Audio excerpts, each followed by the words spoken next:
Hi everyone, my name is Serena. Welcome back to my channel. In this video, I'm just gonna talk a little bit about the books that I've read so far this year. I know I haven't been posting much, but I've read a little. I am definitely not up to date with my goal. My goal for the year is 70. Not that I'm expecting to read 70 books, I just like to put one book more than I read the previous year. So last year I read 69 books, so I put 70 just because. But so far I've actually read 19, so that's not gonna happen. But yeah, I'm just gonna jump right into it. The first book that I read this year was The Marriage Act by John Mars. I actually read this book for a book club. I was excited to read it because I own this book. I have the ARC from last year. I think it came out last year or 2 years ago. I had the ARC still and I was excited to read it and I did enjoy it. I did read a few quick thrillers this year and this was the first one, obviously.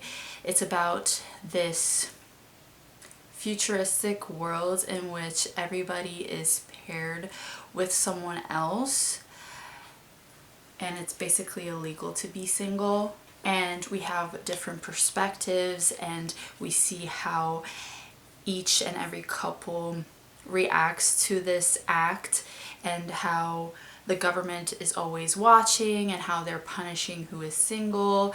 And yeah, it was a good book. I liked it. I gave it 4 stars. The next book that I read after that was A Man Called Ove by Fredrik Backman. I really wanted to go get up to date with Fredrik Backman's books this year, and I did. I will talk about more books later on in this video, but I wanted to get up to date with all of his releases, and this was one of them that I still had to read. And it's about this old man called Uwe who is a widower. He's very grumpy, he's mad at the world, and he starts having these interactions with his new neighbors.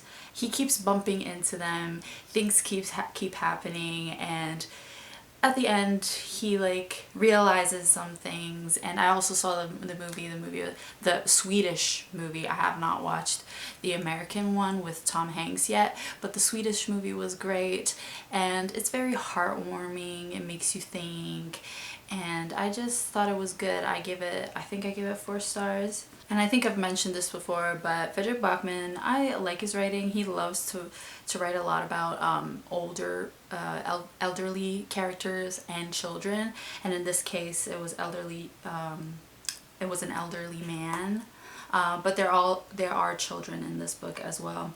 But it was very good. I liked it. After that, I read Onyx Storm. I didn't know if I wanted to read it. Actually, I did. I wanted to read it to make sure whether or not I was going to continue on with this series or not. I did like Fourth Wing. I did not like Iron Flame. So I decided to give Onyx Storm a shot just to be a tiebreaker, I guess. And I did not care. I did not care. Obviously, it's the 3rd book in a series. I cannot really talk about it, but I have to say it's a lot more things happen because it's not only set in the school anymore. We go outside of the school, the magic school or whatever, and we meet new characters. I am losing track of characters, but I think it's because I'm losing interest in the book for some reason. So I think I am officially done with this series by Rebecca Yarros. After that, I read One True Loves by Taylor Jenkins Reid. Taylor Jenkins Reid is another author I want to read all of their books. I want to read all of the books from, and I'm slowly reading her romance books, the books she wrote before The 7 Husbands of Evelyn Hugo, and this was one of them. I also watched the movie. Not good. But the book was okay. I liked it. I think I gave it like 3.5. Did I give it 4 stars? It wasn't bad. As I said, I really like her writing. I think she has amazing writing. It's just the story that wasn't that interesting to me. It's about this a girl who marries this man, but he goes on this trip and never comes back. He gets lost at sea in, I think, the Alaskan waters, and they assume he is dead. They think he's dead. So she just moves on with her life. Years after, she ends up getting with a childhood friend. They are engaged and everything.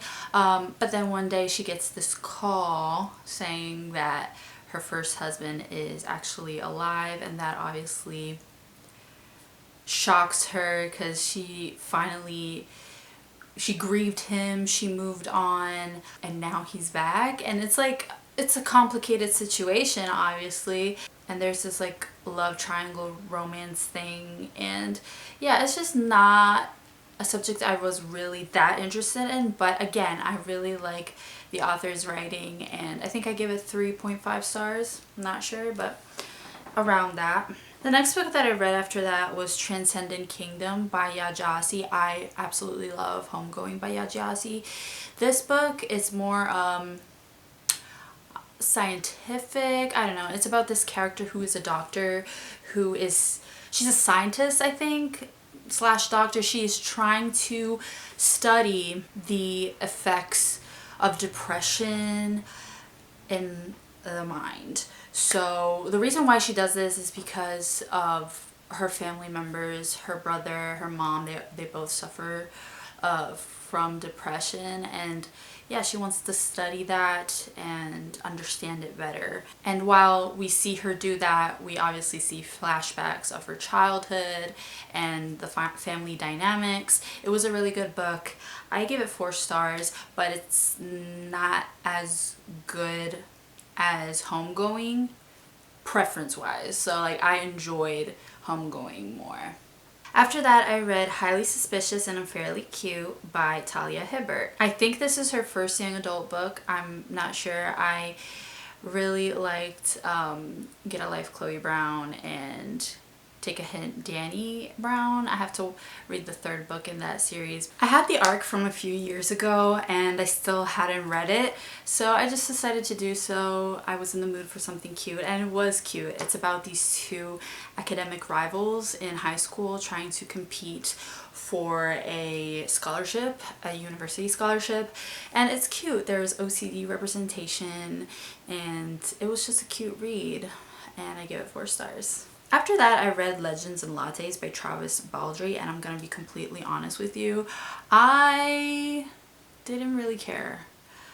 It's cute, it's cozy, like everyone says. It's just not a lot of plot, and I should have known because it is a cozy fantasy, and cozy fantasy is supposed to be a very like not high stakes, nothing really going on, just vibes type of book, and it was. And it's about this orc who, after battling for so long, she decides to retire and open a coffee shop. And in this world, they don't know what coffee is, so she basically discovers coffee and everybody becomes obsessed with it, and it's cute. And it's like the local coffee shop and bakery, and regulars that come and get, you know, their coffee, their pastry, and obviously there's like a little villain that's not that big of a villain, you know, that wants to take something from the main character or something like that. But it was cute, I guess. I give it 3 stars. After that, I read The Ballad of Songbirds and Snakes and Sunrise on the Reaping by Suzanne Collins. These are both prequels to the Hunger Games trilogy. The Ballad of Songbirds and Snakes is about President Snow and Lucy Gray's game. I think we all know more or less about that because the movie is out. It's been out for a while, and we just learn more about President Snow's backstory and like what happened to him and why he is the way he is. Sunrise on the Reaping, on the other hand, is about Haymitch, and it's the 50th annual Hunger Games. It's one of those special Hunger Games where, in this case, double the amount of kids get reaped, I'm pretty sure. Yes. And yeah, we get to know what happened to Haymitch. We get to know what made him an alcoholic, what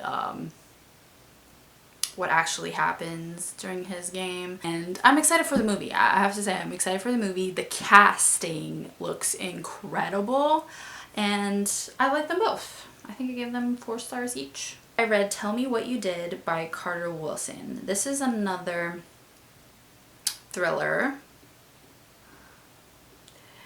And it's about this woman with a podcast who interviews people who have done bad things. And the main question is, tell me what you did. And one day, this man goes on the podcast explaining what he did. And what he did is exactly what happened to her mom. And the podcaster is confused because she is pretty sure that the person who did that to her mom is dead. So she wasn't expecting someone to know exactly what happened to her mom, and yeah, she's confused because she thinks that the actual murderer is actually dead. So we have to find out if this new person is the real person who killed her mom or is someone who is pretending to be for whatever other reason. So yeah, I gave it 3 stars. Oh, by the way, I did read this one for a book club, and the same with the next book. I read The Arrangement by Kira Maudling, another thriller. I read that for a book club as well, and after I read this one, it was pretty short. I read it really quickly. After that I did read the second and the third book, so I read the whole trilogy in like a few days. It was a really quick read. I'm not gonna tell you about like every single book because it is a trilogy, but the premise of the story is there is this married couple who are having problems, and they come up with this arrangement. They are both allowed to meet people every week, date other people, and they're not allowed to tell each other what happens on these dates. Obviously soon like something is gonna happen, rules are gonna be broken, and chaos ensues. And it's kind of interesting because it starts off with this like tame concept, but then it really gets very chaotic, and these people do not seem, they're not what they seem. So I gave all 3 of them 3.5 stars. Quick thriller reads. I enjoyed myself. I read this via audiobook while I was renovating the lawn. I was putting grass seeds on the lawn and all that, so it kept me busy. I read The Winners by Fredrik Backman. This is another book I can't really talk a lot about because it's the 3rd book in a trilogy, and I'm gonna be honest, by the time I read this book, I was kind of over the story. I read Beartown a long time ago, and then the second book I read a few years ago. I still wanted to give this one a try, and I did, and it was good, but I feel like the story could have stopped earlier, way earlier than it did, to be honest. Maybe I'm wrong. I was just over the story. But again, it wasn't bad. I was just over it. It does continue the story of all of the characters in Beartown, but I think I give it 3 stars. I don't know. I obviously can't talk much about it, but The Wedding People is the next book that I read after that by Alison Espach. This was a very popular book. I think last year a lot of people were buying this book, and it's about this girl who wants to end her life. So she goes to stay at a resort for her last night, and she slowly realizes that every single guest at this hotel is a guest at a wedding that's happening at this hotel, and she's the only one who's not invited who is staying there. And the bride realizes that. She meets her on, I think, an elevator, and she tells the bride that she's about to end her life, and the bride is not having it. She's saying, "You do not ruin my wedding. Don't do it now. Matter of fact, you're invited." You slowly realize why she wants to end her life, and then you learn more about the bride and the groom, and it was just a good book, I guess. It was a 4-star for me. After that, I read Pet Sematary by Stephen King, and I'm happy to let you know that I actually enjoyed this one. I read Carrie and The Shining by Stephen King, and they were both okay for me. It was the writing style that wasn't really doing it for me, but this one for some reason kept my attention. I did watch movies about Pet Sematary before, so I kind of knew the plot of it, but yeah, I thought it was good. I gave it 4 stars. And Pet Sematary is about this new family who moves into this town where there is this pet cemetery that is kind of cursed. So one of the neighbors shows them it, and they bury their cat at one point, and things happen. I read Freckle-Faced Strawberry by Julianne Moore. This is a kid's book. This is a kid's book that I think was banned by the president at the beginning of the year, so everybody was looking for this book, and then I finally saw it in the bookstore, and on my break I just read it, and it's cute. I don't understand why it was banned. I don't understand, but yeah, it was good. Then I read My Friends by Fredrik Backman, and with this book I finally read everything from him apart from that short story. I don't remember the name of it. No is not the answer. Something like that. But I read everything else from him, and this was a good book. It's new. It's new. It was one of my most anticipated books of the year, and I give it either 3.5 or 4 stars. It's about this girl who was in the foster care, who loves art, and she goes to this open house and she sees this painting, and in this painting we see this pier and 4 friends sitting on the pier. Everybody who was looking at this painting was only talking about the environment, the water, whatever. She was really on the opposite side. She was really curious about the people in the painting, and it so happens that she actually meets the painter, the artist, and we slowly learn about all of the characters in the painting. We learn more about the main character, and yeah, it was a good book. Last book that I read so far this year was my #1 anticipated book of the year, and that is Atmosphere by Taylor Jenkins Reid. I really liked it. I gave it 5 stars, and I have to say it's my favorite book of the year so far. Not surprised at all. I did not like it more than the other books she wrote, like Daisy Jones and the Six, The 7 Husbands of Evelyn Hugo, Malibu Rising, Carrie Soto is Back. I didn't like it more than those, unfortunately, but I thought it was great nonetheless. I did tear up at one point. It's the story about this girl who wants to be this woman who wants to be an astronaut, and she is a lesbian. She falls in love with this other woman, and yeah, it's a lot about family dynamics too, because the main character has a sister who got pregnant very young, and the father's not in the picture, so the main character was like a second parent to this child. The part that made me tear up has to do with this, with the relationship between the aunt and the niece. I cried because it was so heartwarming to see like how they really care about each other, and yeah, I thought it was a great book. And there is a climax, obviously, because they do end up eventually going to space. They're like one of the first women to actually go to space, because it is set in the 80s, I think, and something happens in space, so they have to like solve an issue. But yeah, it was a good book. I give it 5 stars. And yeah, those are all the books that I read so far this year. I hope I read a lot more in the second half of this year, and let me know if you guys have read any of these books. Let me know your thoughts about them. I would love to talk about them, and yeah, I will talk to you guys in my next video. Bye!